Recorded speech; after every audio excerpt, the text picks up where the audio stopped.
Good afternoon. MCTV, episode 3, and we're here to see Skitzofrenix, one of my favourite DJs in Holland. We're in a small village not far from where I live in Nijmegen, and yeah, he's kindly invited us round. Probably have a game of a Xbox, and yeah, nice interview with Skizo. So let's go. Yo! 6th floor. Cheers, mate.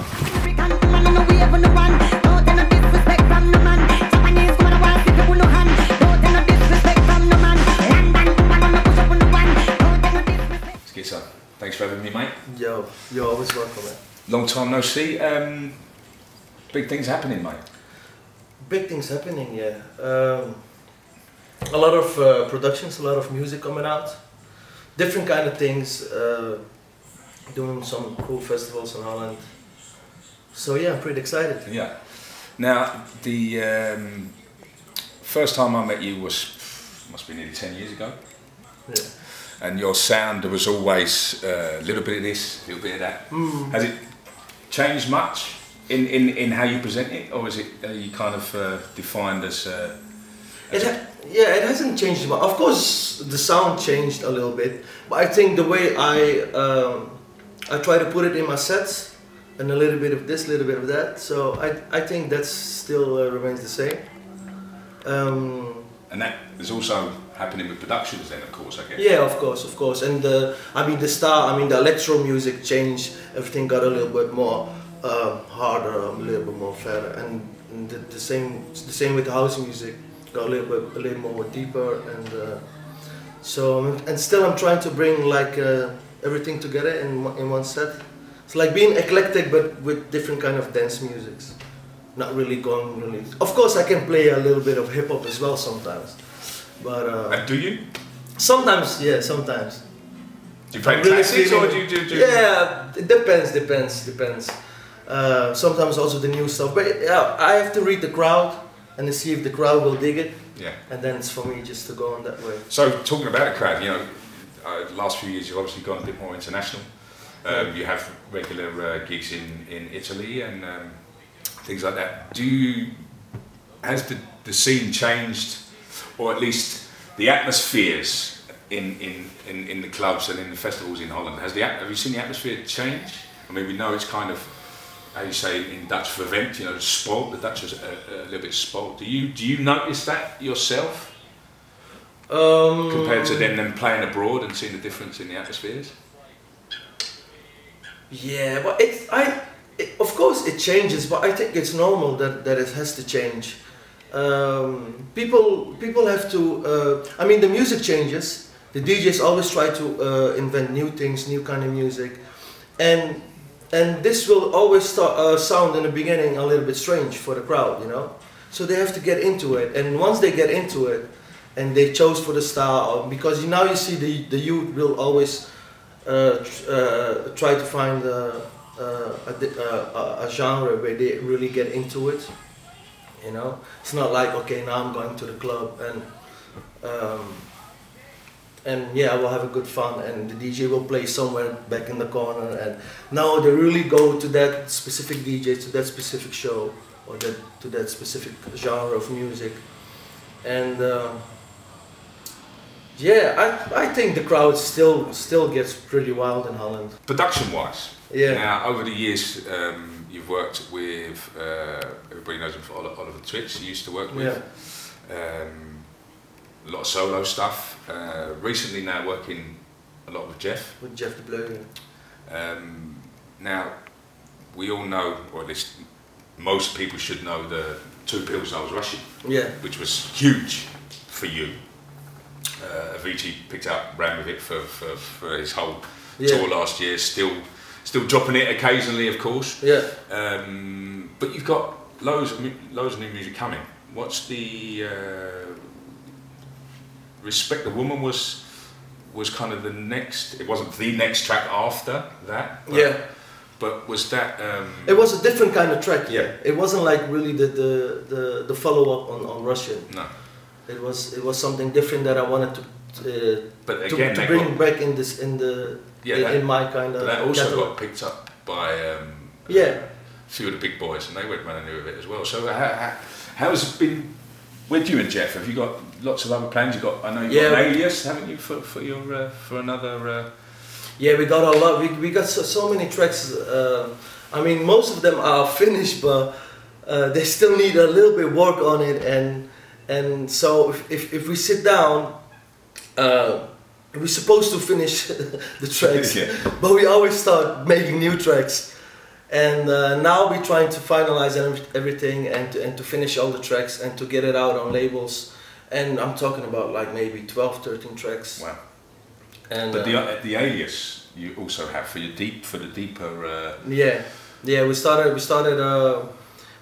thing. Can you tell me a bit more about that? Yeah, it's called Mon Kareem.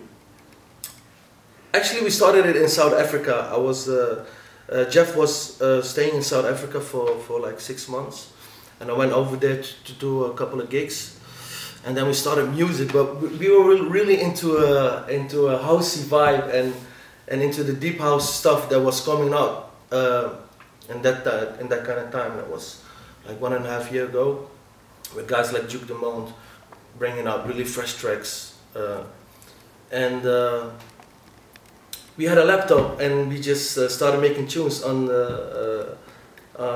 at the pool in the garden. So and we started sampling old records, old Motown records, and yeah, then we started out just like the alias and trying to finish now the album and to drop the album. And I don't even know what the further plans are, if we're gonna do gigs or not, but I think probably yes. And you'd like to do that? Yeah, course, definitely. Yeah. But you get a lot of promos, I guess. Mm-hmm. But do you still buy your music? Yeah. Is that important to you? I mean, obviously, you know, the it's a shame because the culture of going to the record shop has died. Yeah. But you know, to sit for a few hours. Yeah, of course, because I'm still not a big DJ like the rest of like an Hardwell or Nicky Romero. So when they do a show, they always do a show when the place is packed, and you always be the prime time. And I still do warm up gigs and stuff like that, you know, and so I still have to have all kinds of music in my CD case to. So you're still on CDs? No. I mean, yeah, that's what I mean. So you know, from carrying 20 kilos, 20 kilo worth of records on each arm, to coming down to this new USB generator. I mean, that's great. You're happy with this? Yeah, I'm really happy with it. Yeah, it is great. It is great. It is great. I mean, there are a lot of functions on the new Pioneers that everything gets synced, and I mean, yeah. You can prevent that. You can prevent that by for them not to make it. I mean, they go for their market, but if you don't want to use it, just then don't use it, you know. Yeah. And just start mixing again. Yeah. But that's important to you, right? Yeah, of course it's important. But I also understand like a lot of DJs and especially the new acts going live. Have you used the sync button? Never. Okay. Never. Yeah. Never. Do you think you'd ever use it? No, I don't think so. Okay. I don't think so. I like to work hard when I DJ. Yeah. I mean, otherwise, I don't know. Because I played with vinyl back in the days, and most of the kids right now, they don't even know what it is. Because I played with vinyl, man, you was working before you just mixed 2 tracks, man. You was already spinning 60 times back and forth and getting it right, you know. And if you use the sync button right now, then you have to wait 4 minutes. You have to do crazy dances. I don't know the DJ booth, because otherwise, people will look at you. What the fuck are you doing right now? You have nothing to do. So you don't crazy dance behind the booth. You just. I don't know. I know you bust the moves. I know you got the moves. I know you enjoy going out still, don't you? Yeah, of course. Yeah. I just get into my set, get into the music, and go with the flow. But as I see, there are a lot of DJs also like really having an act behind the DJ booth. I'm not on that point yet, but you can see that changing as well. I mean DJs throwing cakes on into the crowd on every set. It's not like a one-time thing. Every set, like Steve Aoki, Strong Cakes, you know. So that's his thing, I think. Yeah. Afrojack is, I mean, they're pouring champagne every set. So you see that the DJs, they develop some kind of act. Yeah. So it's not right. It's like really an artist thing anymore. Yeah. Used to be in somewhere back in the corner where nobody see you and just play the records. Yeah. So that suits you. You're happy with that? I'm happy with that. Yeah. So where did the name come from? The name, I actually got the name from friends. And coming back to the story, when I'm in the car and you turn on my radio, you never know what you're gonna hear. It might be reggae, but it might be dubstep. It depends on the mood that I'm hanging in. And I think my friends gave me that kind of name. So when they turn on the radio, they're like, "What the hell are you listening now?" You know, it's like you're like Skitzofrenix. So you've always been like that. Yeah. So you're like, you have so many different kind of music things going on in your head. And I actually told them once as well. It's like, even when I'm quiet and I'm thinking, I can even like it's like playing music in my head. You know? Or like I even dream about music sometimes. You know? Yeah. Do you have plans set, or you just to kind of take every day as it comes? Yeah, I think that's the thing. Best way. I don't really like have. I mean, the plan is just like to bring out as much music and to do as much shows as I can and like to do. Yeah. So what's the next release will be? Next release is Clap on Hardwell's label. Will be in May, and after that I got 2 or 3 tracks with Jeff. I got a track with Frankie Rizardo on Defected Records, more the housey kind of thing. When is that? When is that? Will that just in time for a beat? Do you think? I think so. It's finished now, so we had a little bit problem with the sample, but it's cleared up right now. Cool. Destiny's Child wouldn't give us the sample. I'm like, yo, why not? You don't know us.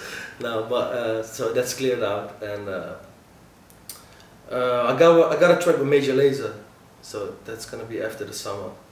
Okay. And it's Can you tell us a little bit more about that? Yeah, it's just like it's a club track. Nothing more, nothing less. It's just like a really hard club track. Okay. With reggae influences, of with course. Reggae, yeah. I think we got Elephant Man on the vocals. Tell But, Tell me more.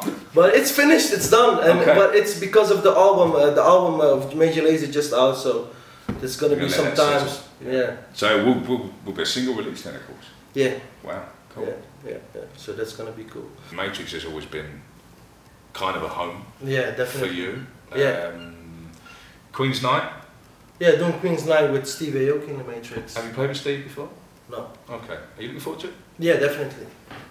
I mean, I really like the some of the things that he's doing right now. Also with the label, signing really cool tracks, and I even got a couple of tracks laying down at the label. I think. That's different. I mean, in quiet, yeah, and I'm looking forward to it, man. And Matrix is a nice club, man. Okay. Are you going to bring your own appetizers? Because he's bringing dessert always, okay? Yeah. He always brings the dessert. Yeah. I'll throw some carrot. But yeah, Queen's Day special. What are you doing on for Queen's Day? Anything special for Queen's Day? Queen's Day, I usually go on a boat in Amsterdam. And yeah, it's just madness, man. It's just madness. I've been doing that for 2 years behind a row now. Yeah, that's crazy, man.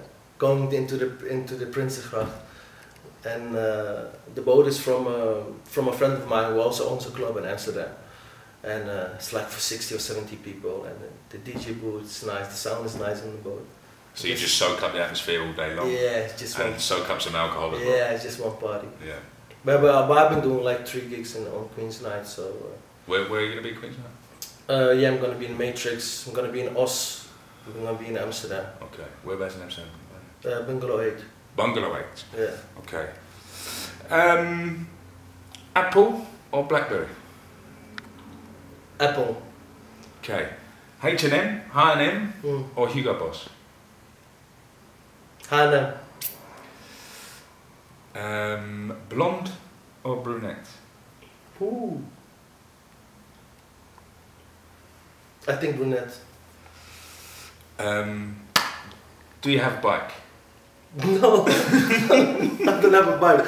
But listen, the strange story is, so I have a garage and I have my own parking spot on the ground, under the building, yeah. But there is a bike on my parking spot, yeah, on the back, and it's already there for 2 days. I don't know whose bike it is. But technically, it's yours. Someone gave me a bike, but it's unlocked now. But I was telling somebody that I really wanted to buy a bike, just to go around the neighborhood because it's a nice neighborhood, just to go cycling. But I said maybe he gave it to me as a gift. I'll just you have to call him and check. I already did. Like, thank you, man. It's like, well, for the bike. No, I didn't give you the bike. I'm like, whose bike is that? Okay. And it's still there. It's still there. Oh, excellent, yeah. excellent. Yeah. And of course, do you own a pair of clocks? Clocks? Yeah, serious question. Yeah. When do you use those? What do you mean? Clocks. Klompen. Oh no! I thought you meant clocks. Or a Glock. Oh, you own a Glock? I own a Glock, yeah. But you are, you know, it's. Yeah, but I don't own them. I don't use them. No. It's just the typical Dutch questions. No, I usually just wear like my Nikes, man. Yeah. Also when DJing, man. Do you? So comfortable. Do you? You know, in the hot weather in the Caribbean, are you happy to DJ in your bare feet? No. No. You got to have a pair of flip flops, huh? Yeah, flip flops or at least something. I don't know. DJing with bare feet. No. Maybe I will try it in the future. Okay. Well, what if you got booked for a naked only party? Would you DJ naked? No, I don't really see the point of that. Stupid question, right? Stupid question. I think we've had a great interview, man.